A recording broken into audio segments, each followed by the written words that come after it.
नमस्कार दोस्तों, स्वागत है आपका हमारे चैनल कहानियों की दुनिया बाय वानी में। तो हमारी आज की कहानी है राजपूत कैदी भाग 1, लेव तोलस्ताय की कहानी।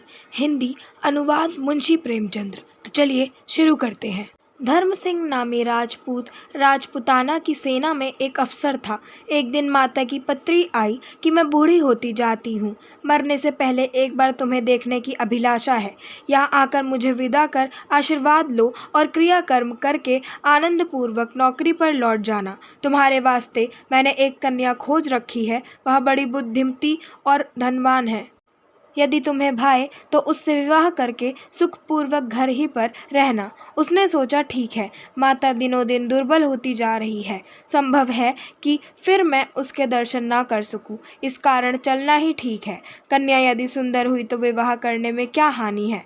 वह सेनापति से छुट्टी लेकर साथियों से विदा हो चलने को प्रस्तुत हो गया। उस समय राजपूतों और मराठों में युद्ध हो रहा था। रास्ते में सदैव भय रहता था। यदि कोई राजपूत अपना किला छोड़कर कुछ दूर बाहर निकल जाता था तो मराठे उसे पकड़कर कैद कर लेते थे। इस कारण यह प्रबंध किया गया था कि सप्ताह में 2 बार सिपाहियों की एक कंपनी मुसाफिरों को एक किले से दूसरे किले तक पहुंचा आया करती थी। गर्मी की रात थी। दिन निकलते ही किले के नीचे असबाब की गाड़ियां लाद कर तैयार हो गईं। सिपाही बाहर आ गए और सबने सड़क की राह ली। धर्म सिंह घोड़े पर सवार हो आगे चल रहा था। 16 मील का सफ़र था। गाड़ियां धीरे धीरे चलती थीं। कभी सिपाही ठहर जाते थे, कभी गाड़ी का पहिया निकल जाता था तो कभी कोई घोड़ा अड़ जाता था। दोपहर हो चुकी थी। रास्ता आधा भी नहीं कटा था। गरम रेत उड़ रही थी। धूप आग का काम कर रही थी। छाया कहीं नहीं थी। साफ मैदान था। सड़क पर ना कोई वृक्ष ना झाड़ी। धर्म सिंह आगे था और कभी कभी इस कारण ठहर जाता था कि गाड़ियां आकर मिल जाएं। मन में विचारने लगा कि आगे क्यों न चलूं। घोड़ा तेज है। यदि मराठे धावा करेंगे तो घोड़ा दौड़ा कर निकल जाऊंगा। यह सोच ही रहा था कि चरण सिंह बंदूक हाथ में लिए उसके पास आया और बोला, आओ आगे चले। इस समय बड़ी गर्मी है, भूख के मारे व्याकुल हो रहा हूँ। सभी कपड़े पसीने में भीग रहे हैं। चरण सिंह भारी भरकम आदमी था। उसका मुंह लाल था। धर्म सिंह ने पूछा, तुम्हारी बंदूक भरी हुई है? चरण सिंह ने कहा, हाँ भरी हुई है। धर्म सिंह ने कहा, अच्छा चलो, पर बिछुड़ न जाना। यह दोनों चल दिए। बातें करते जाते थे, पर ध्यान दाएं बाएं था। साफ मैदान होने के कारण दृष्टि चारों ओर जा सकती थी। आगे चलकर सड़क 2 पहाड़ियों के बीच से होकर निकलती थी। धर्म सिंह ने कहा, उस पहाड़ी पर चढ़कर चारों ओर देख लेना उचित है। ऐसा न हो कि अचानक मराठे कहीं से आकर हमें पकड़ लें। चरण सिंह ने कहा, अजी चले भी चलो। धर्म सिंह ने कहा, नहीं, आप यहाँ ठहरिए, मैं जाकर देख आता हूँ। धर्म सिंह ने घोड़ा पहाड़ी की ओर फेर दिया। घोड़ा शिकारी था। उसे पक्षी की भांति ले उड़ा। वह अभी पहाड़ी की चोटी पर नहीं पहुंचा था कि 100 कदम आगे 30 मराठे दिखाई पड़े। धर्म सिंह लौट पड़ा, परंतु मराठों ने उसे देख लिया और बंदूकें संभाल कर घोड़ा दौड़ा उस पर लपके। धर्म सिंह बेतहाशा नीचे उतरा और चरण सिंह को पुकार कर कहने लगा, बंदूकें तैयार रखो, और घोड़े से बोला, प्यारे अब समय है, देखना ठोकर न खाना, नहीं तो झगड़ा समाप्त हो जाएगा। एक बार बंदूक ले लेने दे, फिर मैं किसी के बांधने का नहीं। उधर चरण सिंह मराठों को देखकर घोड़े को चाबुक मार ऐसा भागा कि गर्दे में घोड़े की पूँछ ही पूँछ दिखाई दी और कुछ नहीं। धर्म सिंह ने देखा कि बचने की आशा नहीं है। खाली तलवार से क्या बनेगा। वह किले की ओर भाग निकला, परंतु 6 मराठे उस पर टूट पड़े। धर्म सिंह का घोड़ा तेज था, पर उनके घोड़े उससे भी तेज थे। तिस पर यह बात हुई कि वे सामने से आ रहे थे। धर्म सिंह चाहता था कि घोड़े की बाग मोड़कर उसे दूसरे रास्ते पर डाल दे, परंतु घोड़ा इतना तेज जा रहा था कि रुक नहीं सका। सीधा मराठों से जा टकराया। सजे घोड़े पर सवार बंदूक उठाए लाल दाढ़ी वाला एक मराठा दांत निकालता हुआ उसकी ओर लपका। धर्म सिंह ने कहा कि मैं इन दुष्टों को भली भांति जानता हूँ। यदि वे मुझे जीता पकड़ लेंगे तो किसी कंदरा में फेंक कर कोड़े मारा करेंगे। इसलिए या तो आगे निकलो, नहीं तो तलवार से 1-2 को ढेर कर दो। मरना अच्छा है, कैद होना ठीक नहीं। धर्म सिंह और मराठों में 10 हाथ का ही अंतर रह गया था कि पीछे से गोली चली। धर्म सिंह का घोड़ा घायल होकर गिरा और वह भी उसके साथ ही धरती पर आ रहा। धर्म सिंह उठना चाहता था कि 2 मराठे आकर उसकी मुसके कसने लगे। धर्म सिंह ने धक्का देकर उन्हें दूर गिरा दिया, परंतु दूसरों ने आकर बंदूक के कुंदों से उसे मारना शुरू किया और वह घायल होकर फिर पृथ्वी पर गिर पड़ा। मराठों ने उसकी मुसके कस ली, कपड़े फाड़ दिए, रुपया पैसा सब छीन लिया। धर्म सिंह ने देखा कि घोड़ा जहाँ गिरा था वहीं पड़ा है। एक मराठे ने पास जाकर जीन उतारनी चाही। घोड़े के सिर में एक छेद हो गया था, उसमें से काला रक्त बह रहा था। 2 हाथ इधर उधर की धरती कीचड़ हो गई थी।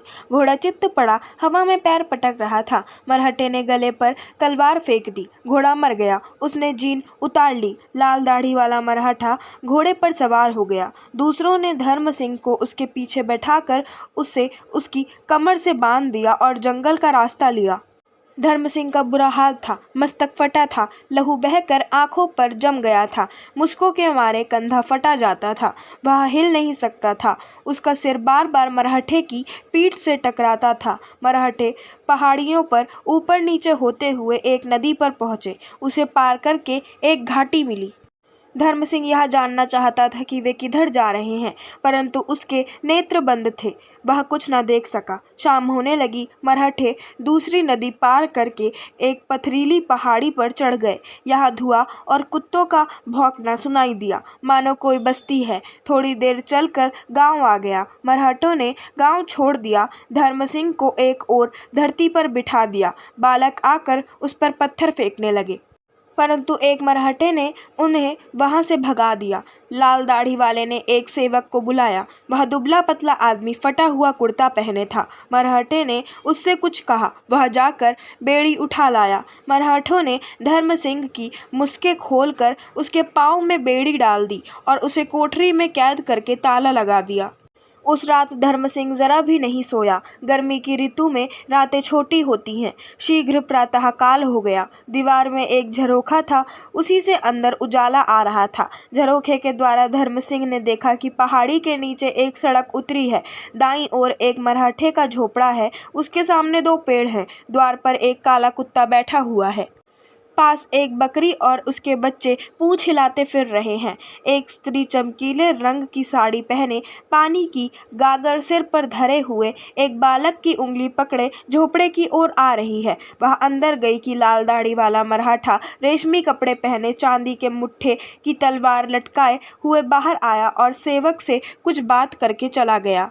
फिर 2 बालक घोड़ों को पानी पिलाकर लौटते हुए दिखाई पड़े। इतने में कुछ बालक कोठरी के निकट आकर झरोखे में टहनियाँ डालने लगे। प्यास के मारे धर्म सिंह का कंठ सूखा जाता था। उसने उन्हें पुकारा, परंतु वे भाग गए। इतने में किसी ने कोठरी का ताला खोला। लाल दाढ़ी वाला मराठा भीतर आया। उसके साथ एक नाटा पुरुष था। उसका सांवला रंग, निर्मल काले नेत्र, गोल कपोल, कतरी हुई महीन दाढ़ी थी।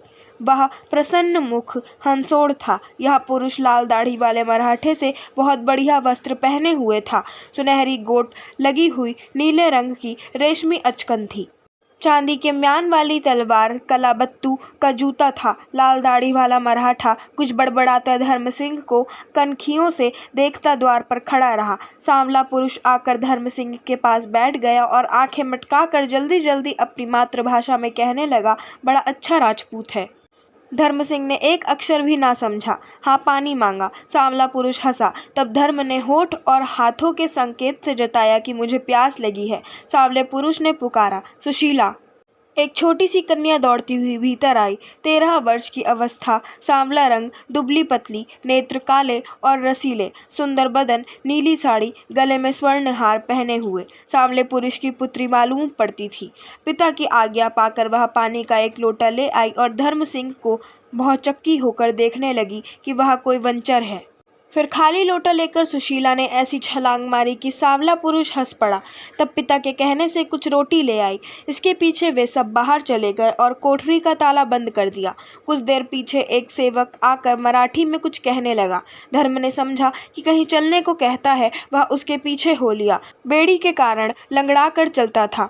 बाहर आकर धर्म ने देखा कि 10 घरों का एक गांव है। एक घर के सामने 3 लड़के 3 घोड़े पकड़े खड़े हैं। सांवला पुरुष बाहर आया और धर्म को भीतर आने को कहा। धर्म भीतर चला गया। देखा कि मकान स्वच्छ है, गोबरी फिरी हुई है। सामने की दीवार के आगे गद्दा बिछा हुआ है, तकिए लगे हुए हैं। दाईं बाईं दीवारों पर पर्दे गिरे हुए हैं। उन पर चांदी के काम की बंदूकें, पिस्तौलें और तलवारें लटकी हुई हैं। गद्दे पर 5 मराठे बैठे हैं, एक सांवला पुरुष, दूसरा लाल दाढ़ी वाला और 3 अतिथि। सब भोजन कर रहे हैं।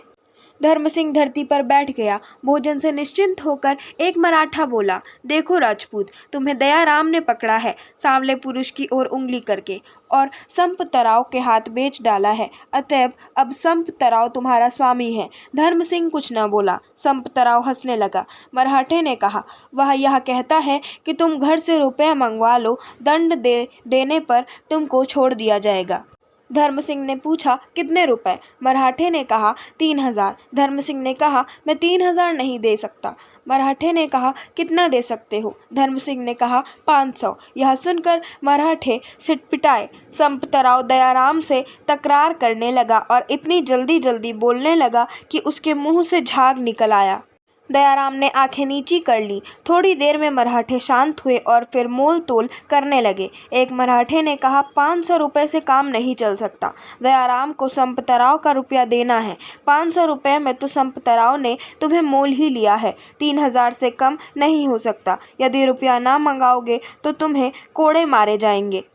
धर्म ने सोचा कि जितना डरोगे यह दुष्ट उतना ही डराएंगे। वह खड़ा होकर बोला, इस भले मानुस से कह दो कि यदि मुझे कोड़ों का भय दिखाएगा तो मैं घर वालों को कुछ नहीं लिखूंगा।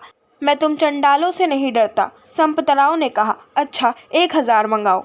धर्म सिंह ने कहा, 500 से 1 कौड़ी ज्यादा नहीं। यदि तुम मुझे मार डालोगे तो इस 500 से भी हाथ धो बैठोगे। यह सुनकर मराठे आपस में सलाह करने लगे। इतने में एक सेवक एक मनुष्य को लिए हुए भीतर आया। यह मनुष्य मोटा था, नंगे पैर, बेड़ी पड़ी हुई। धर्म सिंह ने उसे देखकर चकित हो गया। यह पुरुष चरण सिंह था। सेवक ने चरण सिंह को धर्म के पास बैठा दिया। वे एक दूसरे से अपनी बिथा करने लगे। धर्म सिंह ने अपना वृतांत कह सुनाया। चरण सिंह बोला, मेरा घोड़ा अड़ गया, बंदूक रंजक चाट गई और संप तराव ने मुझे पकड़ लिया। संप तराव ने कहा, फिर अब तुम दोनों एक ही स्वामी के वेश में हो। जो पहले रुपया दे देगा वही छोड़ दिया जाएगा। धर्म सिंह की ओर देखा, तुम कैसे क्रोधी हो और तुम्हारा साथी कैसा सुशील है। उसने 5000 रुपये भेजने को घर लिख दिया है। इस कारण उसका पालन पोषण भली भांति किया जाएगा। धर्म सिंह ने कहा, मेरा साथी जो चाहे सो करे, वह धनवान है और मैं तो 500 रुपये से अधिक नहीं दे सकता। चाहे मारो चाहे छोड़ो। मराठे चुप हो गए। संप तराव झट से कलमदान उठा लाया। कागज, कलम, दवात निकाल कर धर्म की पीठ ठोक उसे लिखने को कहा। वह 500 रुपये लेने पर राजी हो गया था। धर्म सिंह ने कहा, जरा ठहरो, देखो हमारा पालन पोषण भली भांति करना, हमें एक साथ रखना, जिससे हमारा समय अच्छी तरह कट जाए। बेड़ियां भी निकाल दो। संप तराव ने कहा, जैसा चाहे वैसा भोजन करो, बेड़ियां नहीं निकाल सकता। शायद तुम भाग जाओ, हर रात को निकाल दिया करूँगा। धर्म सिंह ने पत्र लिख दिया, परंतु पता सब झूठा लिखा, क्योंकि मन में निश्चय कर चुका था कि कभी न कभी भाग जाऊंगा। तब मराठों ने चरण सिंह और धर्म सिंह को एक कोठरी में पहुंचाकर एक लोटा पानी, कुछ बाजरे की रोटियां देकर ऊपर से ताला बंद कर दिया। धर्म सिंह और चरण सिंह को इस प्रकार रहते रहते 1 महीना गुजर गया। संप तराव उनको देखकर सदैव हंसता रहता था, पर खाने को बाजरे की अधपकी रोटी के सिवाय और कुछ न देता था। चरण सिंह उदास रहता और कुछ न करता। दिन भर कोठरी में पड़ा सोया रहता और दिन गिनता रहता था कि रुपया कब आए कि छूटकर अपने घर पहुंचूं। धर्म तो जानता था कि रुपया कहाँ से आना है। जो कुछ घर भेजता था माता उसी पर निर्वाह करती थी। वह बेचारी 500 रुपये कैसे भेज सकती है। ईश्वर की दया होगी तो मैं भाग जाऊंगा। वह घात में लगा हुआ था। कभी सीटी बजाता हुआ गांव का चक्कर लगाता, कभी बैठकर मिट्टी के खिलौने और टोकरियां बनाता। वह हाथों का चतुर था। एक दिन उसने एक गुड़िया बनाकर छत पर रख दी। गांव की स्त्रियां जब पानी भरने आई तो सुशीला ने उनको बुलाकर गुड़िया दिखलाई। वे सब हंसने लगीं। धर्म सिंह ने गुड़िया सबके आगे कर दी, परंतु किसी ने नहीं ली। वह उसे बाहर रखकर कोठरी में चला गया कि देखे क्या होता है। सुशीला गुड़िया उठाकर भाग गई। अगले दिन धर्म ने देखा कि सुशीला द्वार पर बैठी गुड़िया के साथ खेल रही है। एक बुढ़िया आई, उसने गुड़िया छीनकर तोड़ डाली। सुशीला भाग गई। धर्म सिंह ने और गुड़िया बनाकर सुशीला को दे दी।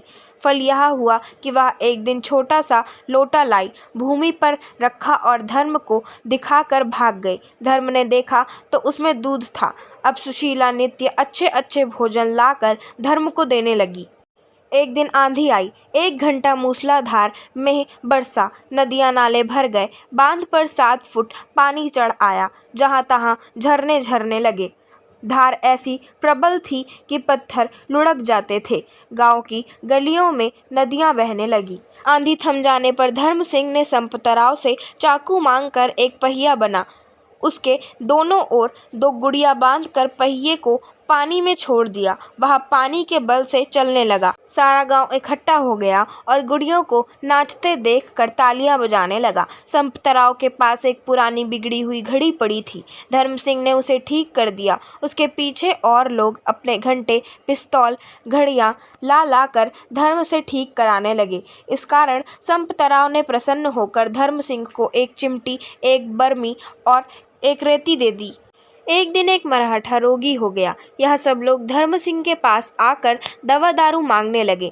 धर्म कुछ वैद्य तो था ही नहीं, पर उसने पानी में रेता मिलाकर कुछ मंत्र सा पढ़कर कहा कि जाओ यह पानी रोगी को पिला दो। पानी पिलाने पर रोगी चंगा हो गया। धर्म के भाग्य अच्छे थे। अब बहुत से मरहठे उसके मित्र बन गए। हाँ, कुछ लोग अब भी उस पर संदेह करते थे। दयाराम धर्म सिंह से चिढ़ता था। अब उसे देखता मुंह फेर लेता। पहाड़ी के नीचे एक और बूढ़ा रहता था। मंदिर में आने के समय धर्म सिंह उसे देखा करता था। यह बूढ़ा नाटा था। दाढ़ी मूछ बर्फ की भांति श्वेत, मुंह पोला, उसमें झुर्रियां पड़ी हुई, नाक नुकीली, नेत्र निर्दयी, 2 दांतों के सिवाय सब दांत टूटे हुए।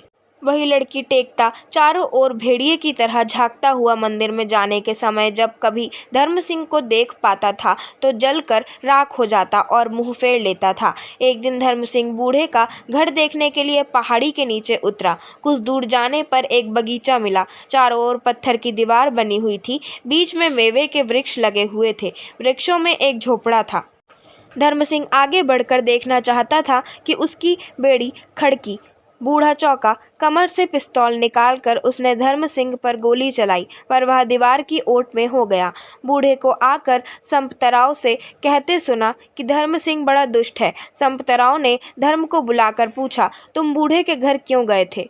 धर्म सिंह बोला, मैंने उसका कुछ नहीं बिगाड़ा। मैं केवल यह देखने लगा था कि वह बूढ़ा कहाँ रहता है। संपत ने बूढ़े को शांत करने का बहुत यत्न किया, पर वह बड़बड़ाता ही रहा। धर्म सिंह केवल इतना ही समझ सका कि बूढ़ा यह कह रहा है कि राजपूतों का गांव में रहना अच्छा नहीं, उन्हें मार देना चाहिए। बूढ़ा चल दिया तो धर्म सिंह ने संपतराव से पूछा कि बूढ़ा कौन है।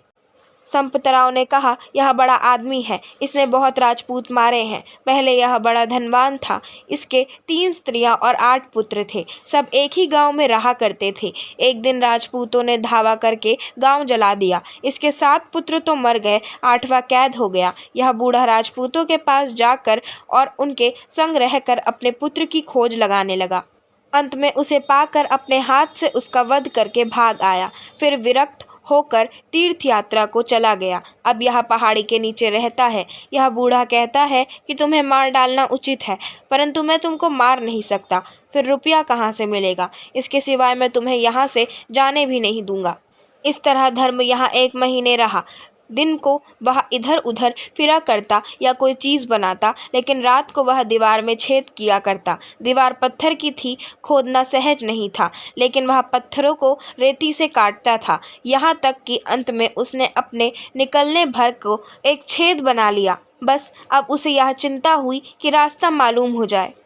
एक दिन संपतराव शहर गया हुआ था। धर्म सिंह भोजन करके तीसरे पहर रास्ता देखने की इच्छा से सामने वाली पहाड़ी की ओर चल दिया। संपतराव बाहर जाते समय अपने पुत्र से सदैव कह जाया करता था कि धर्म सिंह को आंखों से परे न होने देना। इस कारण बालक उसके पीछे दौड़ा और चिल्लाकर कहने लगा, मत जाओ, मेरे पिता की आज्ञा नहीं है। यदि तुम नहीं लौटोगे तो मैं गाँव वालों को बुला लूँगा। धर्म सिंह बालक को फुसलाने लगा, मैं दूर नहीं जाता, केवल उस पहाड़ी पर जाने की इच्छा है। रोगियों के वास्ते मुझे एक बूटी की ज़रूरत है, तुम भी साथ चलो। बेड़ी के होते कैसे भागूंगा, असंभव है। आओ, कल मैं तुमको तीर कमान बना दूंगा। क्या धर्म सिंह भागने में कामयाब हो पाया? जानने के लिए कहानी की दूसरी कड़ी भी ज़रूर पढ़ें। आशा करती हूँ आपको हमारी आज की कहानी पसंद आई होगी। अगर आपको हमारी आज की कहानी पसंद आई हो तो हमारे चैनल को सब्सक्राइब करें, वीडियो को लाइक करें और बेल आइकन दबाना ना भूलें। धन्यवाद।